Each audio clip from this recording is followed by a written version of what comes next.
girls, each and every one a virgin. You don't believe me? Well, do not take my word for it. Go ahead, ask her.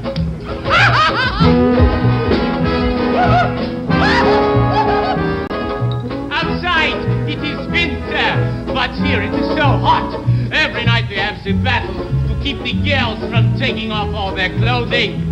So don't go away. Who knows? Tonight we may lose the battle.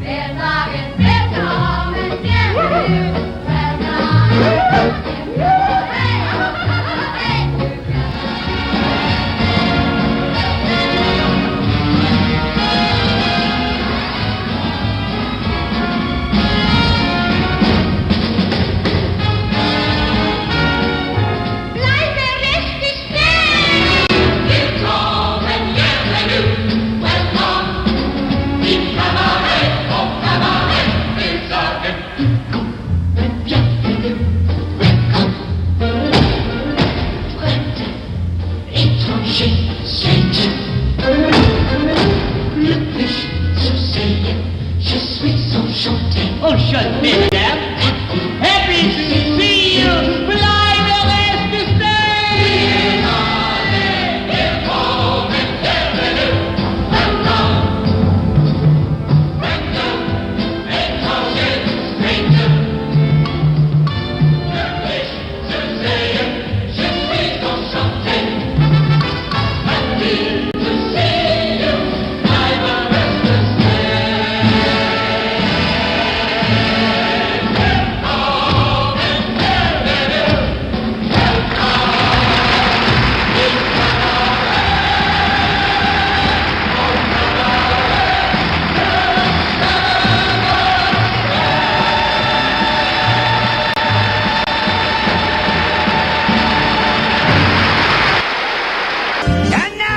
Presenting the Cabaret Girls. Rosie, Lulu, Frenchie, Texas, Fritzy, and Helga. Each and every one a virgin. You don't believe me? Huh? Well, don't take my word for it. Go ahead. Try Helga.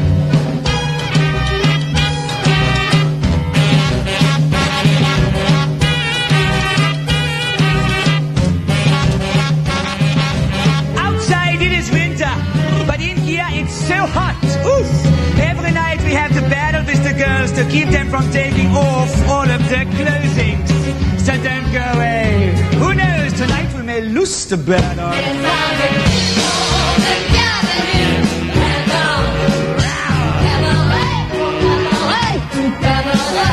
We are here to serve you. It's interesting to watch two clips of the same song from two different time periods and to see how our world has changed. That was Joel Grey and Alan Cumming. I was 12 years old when I went to see Cabaret. I didn't know about Nazis or anti-Semitism. I knew I loved Joel Grey. I had seen him in Stop the World, I Want to Get Off, and I remember going home and trying to do his dance movements and his acting when I got home. With Cabaret, I loved the glitz and glamour of the show, and I loved the big silver mirror shining at me. And then there was La Telenia. To me, she was so exotic. She was just so different and charming. I wanted her to be my aunt. In 1929, Christopher Isherwood, who was an aspiring writer, moved to Berlin in order to pursue an openly gay lifestyle. In 1939, he published a novel, Goodbye to Berlin, which was adapted by John Van Druten into a Broadway play, I Am a Camera, which starred Julie Harris as Sally Bowles. Composer and lyricist Sandy Wilson was commissioned to undertake a musical adaptation of I Am a Camera. People envisioned this as a vehicle for Julie Andrews to play Sally Bowles, but her manager wouldn't let her do it. He felt that the character was too immoral. The show was picked up by Harold Prince and opened on Broadway November 2nd, 1966. Booked by Joe Masteroff, lyrics and music by Kandran Ebb, directed by Harold Prince, and choreographed by Ron Field. Prince's staging was unusual for the time. The curtain was already up when you went in the theater, and it revealed a large mirror that reflected the auditorium. It was as if the audience was going to become part of the show. He wanted to say, we're participating in this too. Howard Prince wanted to challenge his audiences. He wanted to make them feel uncomfortable and make the audience confront their own world in all its contradictions and ugliness. Sally Bowles was based on the 19-year-old cabaret singer Jean Ross. Actually, she debuted in Isherwood's 1937 novella, Sally Bowles. She represents the people who keep their eyes shut to changes in the world around them. Here's Judi Dench in the original London production in 1968. Sha, I don't tell mama, sha, sha. I don't tell mama, don't tell mama. Whatever you do, if you had a secret, you bet I could keep it. I would never tell on you. I'm breaking every promise that I gave her.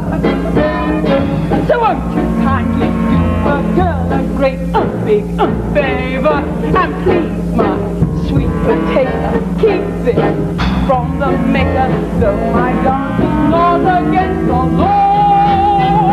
Oh, you can tell my papa, that's all right, 'cause he comes in here every night. But don't tell mama what you saw. Kander and Ebb had worked with Liza Minnelli, and they tried to talk Prince into casting her in the original Broadway production of Cabaret, but Prince felt that she sang too well, and he felt that Sally shouldn't be such a good singer.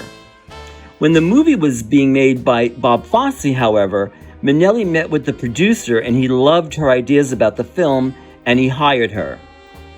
Mustn't knit your brow, you should have known by now. You'd every cause to doubt me, mein Herr. Bye-bye, mein lieber Herr, auf Wiedersehen, mein Herr. Es war sehr gut, mein Herr, und vorbei. Du kennst mich wohl, mein Herr, ach, lebe wohl, mein Herr. Du sollst mich nie mehr sehen, mein Herr. Bye-bye, mein lieber Herr. Vorbei, du kennst mich wohl, mein Herr. And bye-bye, mein lieber Herr. Farewell, mein lieber Herr. It was a fine affair, but now it's over. And though I used to care, I need it. Oh, better, you're better off without me. You're better without me.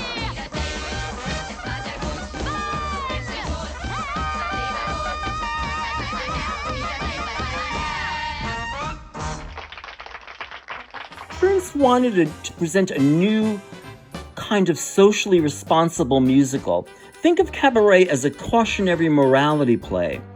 In the film, Bob Fosse puts this in our face with the next song, and he's very clever because he has it sung by a very innocent-looking young boy. Cabaret is a devastating examination of apathy, and it's a clever and terrifying look at what happens as Hitler comes into power in Germany.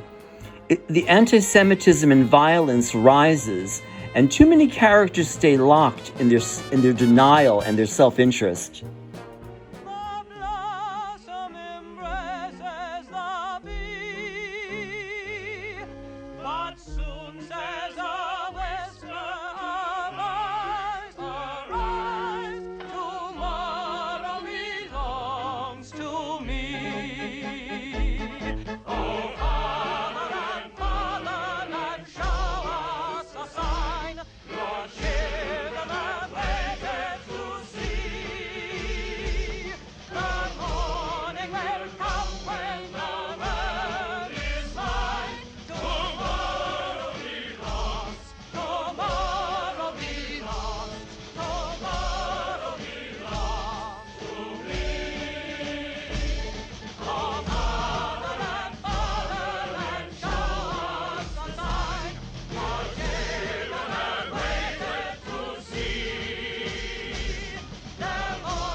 trolling?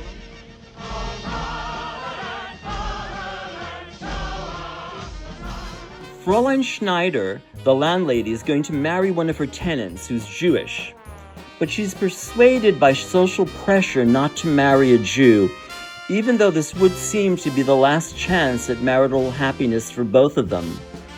In this song, she admits she's simply afraid, given how fast things are moving, to risk losing whatever modest social status she has. She's the good German, perhaps, someone who in her heart knows better, but she doesn't listen to her conscience. She doesn't want to make trouble for herself. Here is Sarah Kesselman.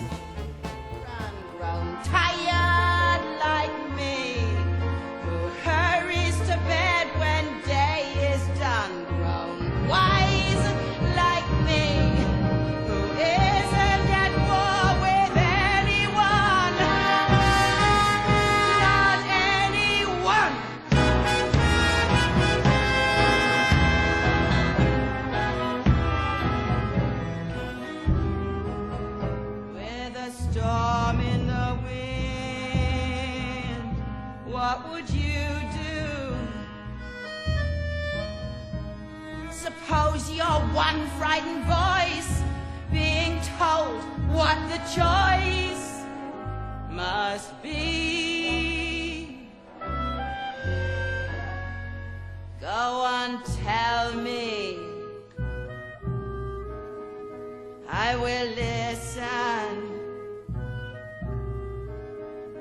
What would you do if you were me?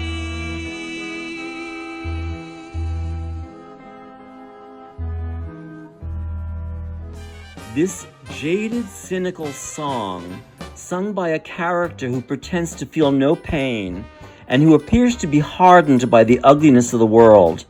While singing the song, the character may no longer seem to care what they have to do to get by. Their apathy comes after years of suffering, pain, and loss.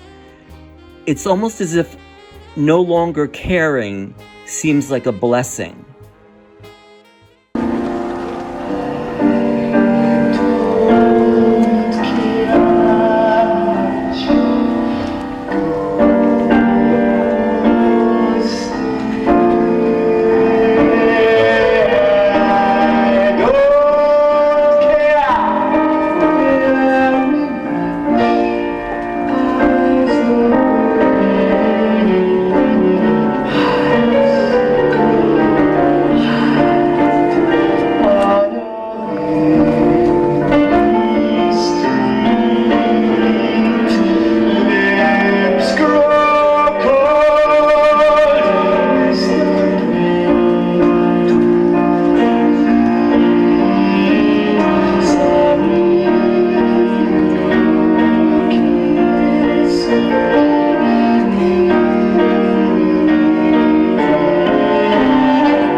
Hi, this is George again. This play makes us look at many disturbing issues, but that's its strength, I think. It's really honest and sobering, and we leave the theater affected by the performance. It makes us think. Now, don't forget to like, subscribe, and check out the links below. I put some, as I always say, there's some really good ones below, including a movie about Christopher Isherwood. At the end of the show, Sally becomes pregnant and fights with Cliff about having an abortion. He wants them to raise the baby, but she chooses to have an abortion. She rejects marriage and happiness, and she surrenders to a life of decadence, but she's lost. And the song soberly reminds her that she's urging us to come to the cabaret, but it's not with joy or defiance, but with increasing fear and sorrow. Unable to summon the strength to change the course of her life, she breaks down. She rejects marriage and happiness, and she realizes her decision symbolizes her sad fate. She's lost and alone. Now here's Natasha Richardson. I used to have a girlfriend known as Elsie, with whom I shared 4 sordid rooms in Chelsea. She wasn't what you'd call a blushing flower. As a matter of fact, she rented by the hour. The day she died, the neighbors came to snicker. Well, that's what comes from too much pills and liquor. But when I saw her laid out like a queen, she was the happiest corpse I'd ever seen. I think of Elsie to this very day. I remember how she turned to me and